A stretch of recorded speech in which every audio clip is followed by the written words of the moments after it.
Welcome back to Eat Sleep Boxing Repeats YouTube channel. Delighted to be joined by Jason Moloney ahead of his fight in a couple of weeks. Jason, thank you for giving us a bit of your time. I know it's only a couple of weeks until fight night. How are things? How have the last few weeks of training camp been? How are you feeling ahead of June the 5th? Yeah, really good, mate. Can't wait for it. Honestly, it's a dream come true to fight at Marvel Stadium. Growing up as a boy watching footy there, always thinking, geez, how incredible would it be to fight at this stadium one day? And here it is, the opportunity. And yeah, just absolutely can't wait. Really starting to see some excitement, and everyone in Australia is pretty pumped for this fight night. It's it's probably the biggest fight night and biggest fight that's ever happened in Australia. So to be the semi-main or the co-feature bout on this huge show is a massive honour. And I've been working real hard and make sure I put on a really entertaining and a really good performance, so everyone can walk away and want to see me fight again. Yeah, fantastic. I feel like it's, from someone who's in the UK, I feel like it's Australia's time to shine on the boxing scene. We're always aware of boxing happening in Australia, but not kind of fights and events of this sort of size. You mentioned like the stadium there and the atmosphere. I've read earlier holds over 50,000 people, which of course is massive. What sort of atmosphere are you expecting? Obviously, as you mentioned, your co-feature co-main event. So the stadium, I imagine, will be pretty full by the time you fight. Whereas obviously, if you were fighting earlier on, you're in the big stadium, but there aren't necessarily people in the seats. How would you describe what the atmosphere is going to be like at that point of the night? You can't really picture it, to be honest. Like, I've fought on some big shows in Australia before. I fought on the undercard of Green and Mundine, which had, I think, about 30,000, and that was just incredible. But I was a little bit earlier on the show. Still a decent crowd in at that time, but probably not the full 30. And, yeah, it was just electric and, yeah, such a buzz. I love fighting in front of the big crowds. I really feel like I feed off that atmosphere and that energy. So yeah, man, I can't wait. It's what dreams are made of. We train so hard, and we just want these opportunities to be a part of these big shows and show what we've got and show why we work so hard, and hopefully everyone will walk away just really impressed with what they see and gain some new fans moving forward. And mate, one day obviously the dream would be for myself to headline shows at a stadium like this, and to bring world titles and big fights to Australia. That's my goal. Yeah, fingers crossed. And that sounds amazing. So I know you fight back in this massive stadium. It's also your first fight back home for a while. I know you've had a few big fights in the US. You fought during the pandemic as well, which is fantastic. What do you want to do moving forward at this stage of your career? I know you're 25 fights in. Is it important for you now to be fighting back home? Would you prefer to be fighting in the States? Is there anywhere else you want to fight that you haven't fought yet? Where do you want to be moving forward? The best of both worlds, really. I love fighting in America, and that is really where some of the big fights are going to get made for me. So I've loved going over there to America and trying to establish and build my name over there and get a bit of a fan base over in America. Have absolutely loved that. But at the same time, really important for me to keep my fan base growing and my profile growing in Australia. And, I want the sport of boxing to grow in Australia and be as big as it can be. So, ultimately I want to win world titles and bring them back and put on some huge shows in Australia. Still love to fight in America, and one day I would absolutely love to fight in the UK as well. But it is, very important for me to stay in Australia and bring some big events and help the sport grow and help build my own profile in Australia as well, and try and get a nice fan base of Aussies behind me as well. Yeah, fantastic. We've got some UK-based questions coming up, which really looking forward to getting your opinion over. Want to talk about the fight as well. Aston Pelix. I'm not too good with names, but I think that's how you say his name. Yeah, I've been saying Pelikte, but I might be saying it wrong. I don't know. I'm just guessing. But yeah, I mean, I've known of him for quite a while. I'm a hardcore boxing fan, so I've always got a close eye on big fights and, guys that are in and around my weight division. Obviously saw his fight with Donny Nites, which he had a draw, and then his other world title fight against Aoka, which he lost, but put up a pretty good effort, really close fight up until the stoppage. So I've always had my eye on him, and I have always thought that he was a potential opponent. And yeah, it's a really good fight in the sense that we've both had two world title opportunities, and we've both just fallen short and come as close as you possibly can to achieving that dream. He had a draw and I had a split decision in world title fights. So I think when you've come so close to achieving that dream and you've fallen short, it's got to make you even hungrier. And the winner of this fight will hopefully, myself, will move to number one and take a giant step towards getting that another world title shot. And obviously the loser, it's a big setback. So there's a lot on the line in this fight. And I know he'll definitely be keen to come over here and put in a good performance and come here to win. But yeah, I've been working extremely hard, and I think I'm too hungry to let him get in my way. So been working hard and looking forward to getting in there and doing whatever it takes to win the fight. Yeah, fantastic. I think one thing about this fight is you're both big punchers, and out of his 28 wins, 23 of them are by stoppage. You're a very big puncher as well. Can you only see this fight ending via stoppage? Do you think there's a chance it goes the distance? What are your thoughts on that? Look, I mean, you're always prepared for it to go the distance. I'm training for the full 10 or 12 rounds or whatever. I'm always prepared for the 12 rounds. But I would always like my fights to end in a knockout. When you work so hard and you want to put on a spectacular performance and you want people, wanting to follow you and wanting to see you fight again, and everyone loves knockouts. So for me, yeah, the cherry on the top of a victory is always a knockout, and I'll be pushing hard, working hard and trying to break him down and make sure that knockout comes. But yeah, of course, I'll be happy with the win either way. Yeah, fantastic. You mentioned their kind of post-fight and the winner being in a good position. As we know, like a couple of days after your fight, there's the big rematch between Inoue and Donaire. But also wanted to talk to you about the WBO belt holder, Paul Butler, who just recently became champion. Do you think, first of all, just like let me know what your thoughts are on Paul Butler, if that's okay, in his most recent fight, which was about a month ago. And yeah, let me know if like that you think that's a big possibility of. I know there's a WBO belt on the line in your fight. Yeah. Do you think there's a big chance of you fighting for that world title later in the year? Fingers crossed. This is for the WBO international title, and I'm already rated number 2 with the WBO. So a win here should put me to number 1 and hopefully make me the mandatory challenger for Paul Butler's title now. So I would absolutely love that fight. Would love it to happen anywhere. Would love to fight him in the UK, wherever it is, anytime, anywhere. I would absolutely love that opportunity. And after I win this fight, I believe I've earned that shot. So hopefully we can make it happen. My team will be pushing hard to make it happen. So fingers crossed. But yeah, good on him for becoming world champion again. Obviously there was the situation with Casemiro and, he was stuffed around a fair bit. So for him to eventually get a fight and, to win and get the belt, full praise to him. That's great. But yeah, I would love that opportunity to fight him. And I think I've earned it. So fingers crossed. Yeah, that sounds really good. Sounds great. Interested to get your opinion on the Inoue-Donaire rematch as well. We know you've been in the ring with Inoue, and it was great. The first fight between Inoue and Donaire was a fantastic fight. What's your prediction? What are your thoughts on that fight? Do you think it's going to go the same way, or do you think Donaire could pull it off? Nah, I really liked Donaire. I'm a fan of him, but I don't think he can pull it off this time. I think Inoue he's just an exceptional fighter, and I think he would have learned a fair bit from that first fight.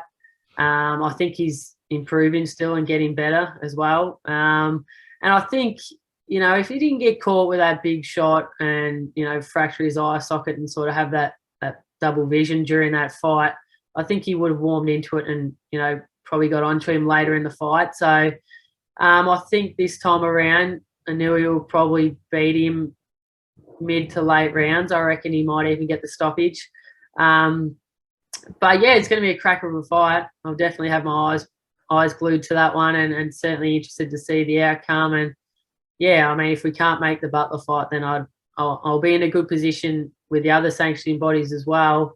I'm rated number 2 at the moment with the WBC as well. So would love the winner of that fight as well. And I've already had the crack at Inoue, but yeah, there's certainly things that I've learned from that fight and things that I've been working on. And I know I've got a lot more to show than what I showed in that fight the first time round. So would love the opportunity again if things fell that way. But yeah, it's going to be a cracker of a fight, and I'm looking forward to watching it.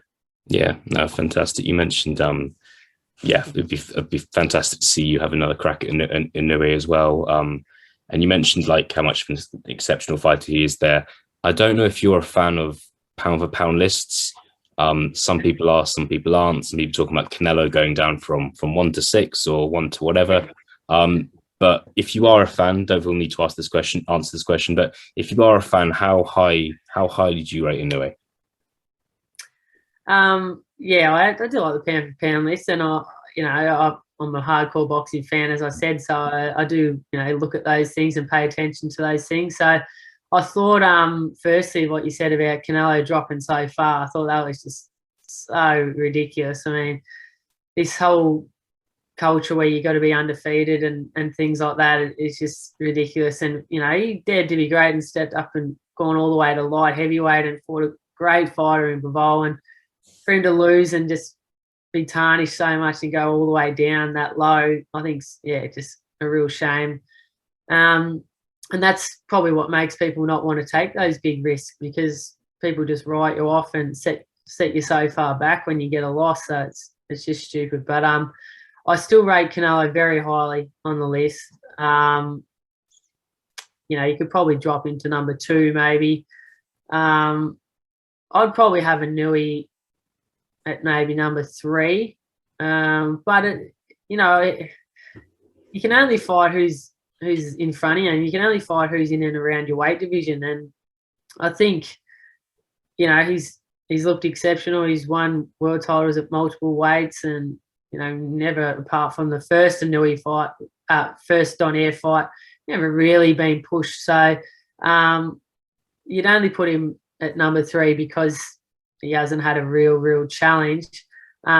He could be as high as number 1, really. I think he's a great fighter, but in saying that, everyone's beatable, and that's why I took the challenge against Inoue. I obviously rate him very highly, but I knew that going into the fight. I knew that before the fight, but I wanted to, take on the biggest challenge there was. I want the biggest challenges. I want the biggest fights.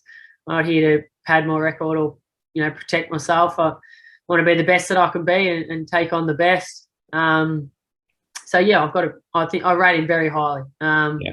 I don't know who I'd have at number 1 pound for pound at the moment. That's a really tough one. I don't know. Who have you got? Yeah. Who have I got? Oh man, I wasn't expecting to be in this position. It's a tough one. I think it's hard to look past Terence Crawford. Big Terence Crawford fan. What he's done, like moving up the weight divisions as well.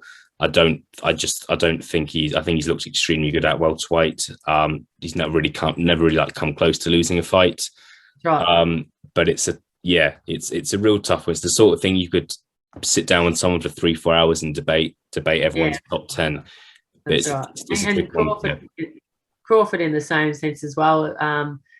People will only not have him number 1 because he hasn't been able to get the biggest fights that he wants. I think as soon as he gets that Spence fight and beats Spence, then really there's probably no argument he's number 1. Yeah, we'd have to agree with that. I think I'm also a believer that although I've just said Crawford is number 1 in my book, you do have to certify yourself as the best in your division before you can certify yourself as the best in the world. So although I'm saying Crawford's number 1, I also have that opinion. And that's my issue with Tyson Fury as an example.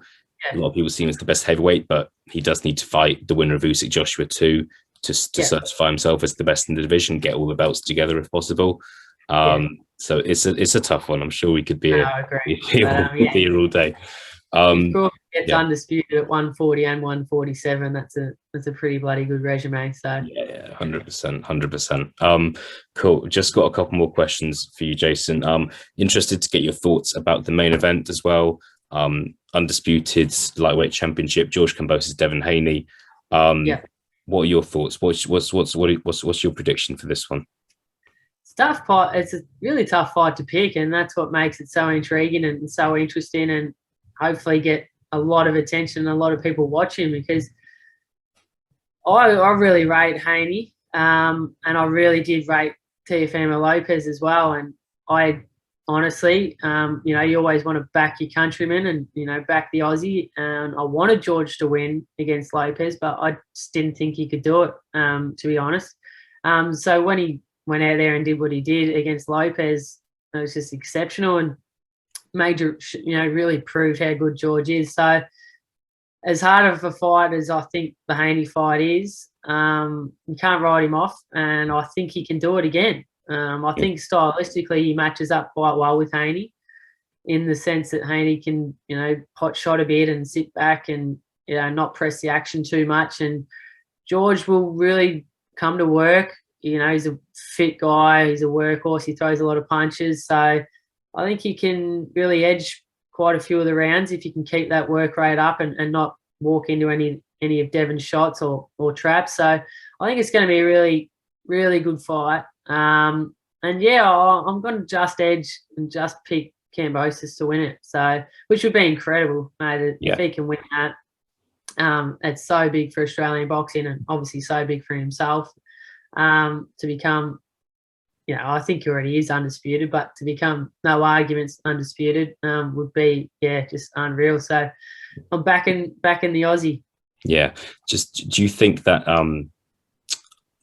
I feel like Devin Haney, he's been in some big fights, but he's not been in any kind of major fights, i.e. not fought in front of like tens of thousands of people. Do you think there's a possibility the atmosphere could get to him when he kind of, the first bell goes and before the first bell goes, he kind of looks around and thinks, shit, 50,000 people kind of shouting and they're all against me. Do you think that could have an effect on Devin Haney, because he's not really been in that position before? I don't know. I don't think so. I think he's a pretty experienced guy. He's been around boxing his whole life, and he may not have walked out in front of a stadium of 50,000 people that are against him. But I think when you've been around for so long and you're so experienced, and he's used to having the attention. And we were in the Top Rank gym with him, and he was doing a photo shoot. Wasn't even training, and there was probably 200 people in there carrying on and cheering for him. And, I think he's used to that attention. Yeah. He's used to having a lot of people around. He's used to having a lot of eyes on him. So I don't think that'll play into it. How he deals with the travel. I think he only got here yesterday or this morning, which isn't a long time to acclimatise and, get your body clock right. I think the travel can hurt you. So if he's never done that before, so that could be something that plays into George's hands. But you just got to wait and see. Some people are just born for the big stage and they just thrive off it. So he could be one of those guys, and he could just come out here and look exceptional. But we'll wait and see. That's what makes it exciting. Good, insightful stuff.